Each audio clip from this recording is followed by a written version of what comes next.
எதிரும் புதிருமாக இருக்கும் திமுக அதிமுக கட்சிகள் மது உற்பத்தி மற்றும் விற்பனையில் ஒற்றுமையாக உள்ளதாக பாமக நிறுவனர் ராமதாஸ் குற்றம் சாட்டியுள்ளார். வேலூர் மாவட்டம் திருப்பத்தூர் தொகுதி வேட்பாளர் டி.கே. ராஜாவை ஆதரித்து ராமதாஸ் பிரச்சாரம் செய்தார். மக்களிடையே பேசிய அவர், பாமக ஆட்சியில் வேலூர் மாவட்டம் இரண்டாக பிரிக்கப்படும் என்றும் பெண்களுக்கு எதிரான வன்கொடுமைகள் தடுக்கப்படும் என்றும் தெரிவித்தார். எதிரி கட்சிகளாக விளங்கும் திமுக அதிமுக கட்சிகள் மது விற்பனையில் மட்டும் ஒற்றுமையாக செயல்பட்டு வருவதாகவும் அதனை ஒழிப்பதாக பொய் பிரச்சாரம் செய்து வருவதாகவும் குற்றம் சாட்டியுள்ளார். எதிரும் புதிருமாக இருந்தாலும் இவர்கள் லாவணி பாடிக்கொண்டாலும் இதிலே இந்த சாராயம் தயாரிப்பதிலே மட்டும் இவர்களுக்கு கூட்டு ஒற்றுமை. இந்த சாராயத்தை இவர்கள் 2 பேரும் ஒழிக்கவே மாட்டார்கள். பசப்பு வார்த்தைகளை சொல்லுகிறார்கள், நாங்களும் ஒழிப்போம், நாங்களும் போடுவோம் கையெழுத்து என்று.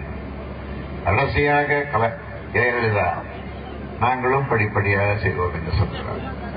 ஊழலை பற்றி சொல்ல தேவையில்லை. ஊழலுடைய ஊற்றுக்கண் திராவிட முன்னேற்ற கழகம்.